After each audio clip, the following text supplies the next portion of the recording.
السلام علیکم. وعلیکم السلام. ہم اہل سنت جیسے چار امام کو حق پہ مانتے ہیں جی. اب شیعوں کے جو امام 12 جو کہتے ہیں تو مطلب آپ کے خیال سے کہاں تک امام صحیح ہے؟ مطلب ہے جیسے حضرت علی سے کہتے ہیں پہلے امام ہے تو کہاں تک امام صحیح ہم سمجھ سکتے ہیں؟ دیکھیں شیعوں میں امامت کا کانسیپٹ الگ ہے, اہل سنت میں امامت کا کانسیپٹ الگ ہے. شیعوں میں جو امامت کا کانسیپٹ ہے میں اس پہ بحث نہیں کروں گا, وہ آپ شیعوں سے جا کے پوچھیں. ان کے ہاں امام اور پیغمبر تقریباً ایک ہی جیسے ہو گئے ہیں. جبکہ اہل سنت میں امام کا کانسیپٹ یہ ہے کہ قرآن و حدیث پہ جو ریسرچ کی ہے تو وہ ماہر تھے ریسرچ کرنے والے. غلطی ان سے بھی ہو سکتی ہے لیکن ان سے غلطی کا امکان کم ہے, تو ان کی تحقیق ہے, تحقیق قرآن و حدیث اور صحابہ کو سامنے رکھ کے ہی کی ہے.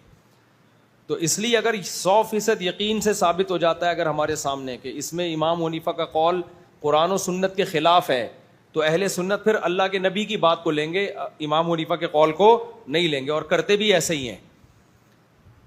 لیکن شیعوں کے ہاں جو امامت کا کانسیپٹ ہے وہ پتھر پہ لکیر ہے بالکل, سمجھ رہے ہیں؟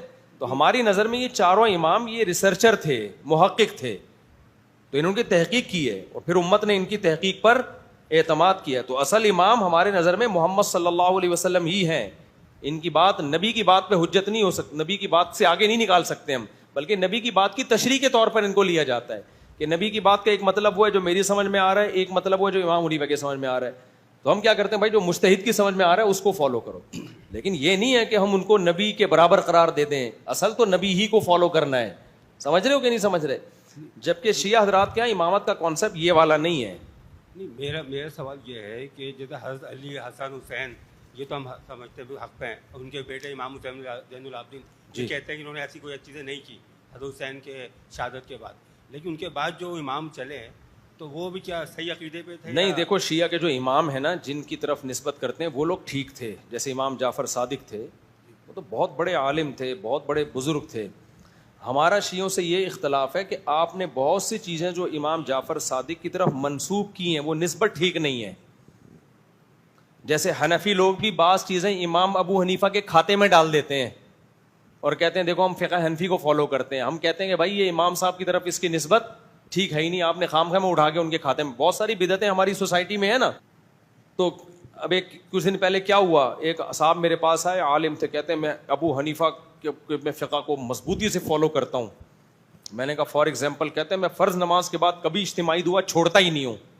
میں نے کہا کمبخت تو نے فالو بھی کس میں کیا ہے ٹھیک ہے نا, جو ثابت ہی نہیں ہے. تو فرض نماز کے بعد اجتماعی دعا تو ثابت نہیں ہے قرآن و سنت سے. میں نے کہا تم نے امام حنیفہ کے کھاتے میں بھی ڈال دی اور پھر فالو بھی ڈٹ گئے اس پہ نا, تو یہ تو امام حنیفہ کے کھاتے میں ڈلتی نہیں ہے یہ دعا.